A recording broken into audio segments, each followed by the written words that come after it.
Buksan ang iyong isipan at sumama sa ating kwentuhan. Kaalaman, kasiyahan, hatid sa atin ang ating aklat na kaibigan.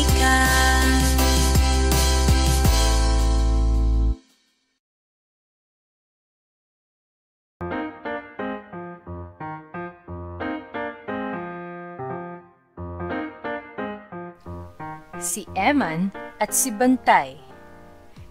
Kwento ni Ofelia E. Concepcion, guhit naman ni Marvin Romero. Maagang gumising si Eman. Masayang masaya siya. Ngayon kasi ang kanyang ikapitong kaarawan.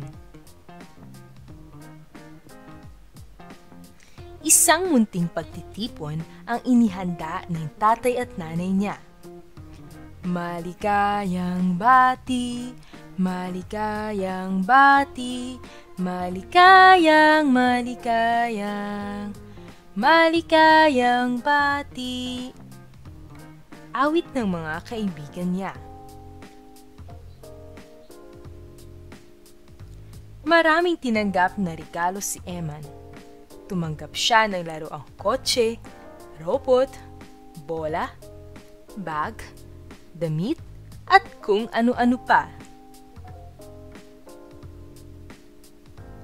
Isang regalo ang pinakagusto ni Eman. Wow! Ang cute naman ng tutang ito! Salamat po! Sabi niya sa ama't ina. Mula ngayon, tatawagin kitang Bantay. Sabi ni Eman. Tahol ng aso na waring naunawaan ang sabi niya. Lalong sumigla si Eman dahil kay Bantay. Tahol ng tuta. Habol pa, Bantay! Dali! Sigaw ni Eman habang tumatakbo. Tinuruan din ni Eman si Bantay ng iba't ibang abilidad. Pag sinabi kong upo, uupo ka ha? Sabi ni Eman. Sagot ni Bantay. Tuwing umaga ay ginigising ni Bantay si Eman.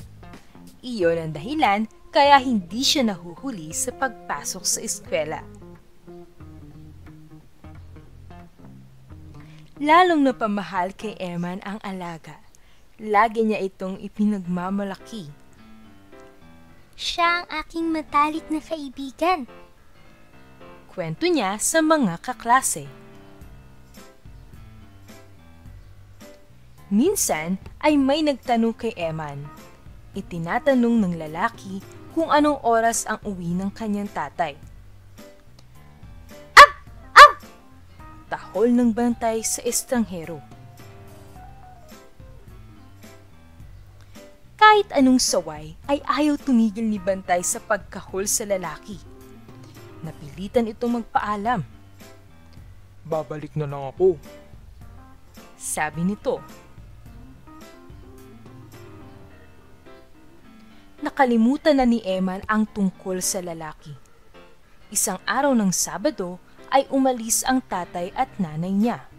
Siya ang naiwang tao sa kanilang bahay.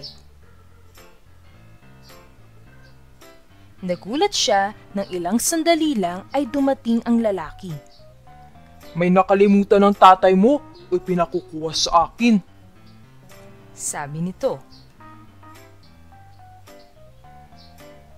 Ayaw papasukin ni Eman ang lalaki, pero mahigpit siyang hinawakan nito sa braso. Bitiwan mo ako! Sabi niya. Biglang sinugod ni Bantay ang estranghero. Kinagat nito ng mariin sa binti ang lalaki. Aray ko! Nasaktan ang lalaki, kaya nabitiwan si Eman. Nakahingi ng tulong sa mga kapitbahay si Eman. Saklolo, tulungan niyo ako! Malakas na sigaw ni Eman. Dumating ang mga kapitbahay ni na Eman. Nahuli nila ang lalaking miyembro ng salisigang. Naiyak si Eman nang makitang duguan ang ulo ni Bantay. Inalagaan ni Eman si Bantay hanggang sa gumaling ang sugat nito. Pinatunayan nila sa isa't isa ang tunay na kahulugan ng pagkakaibigan.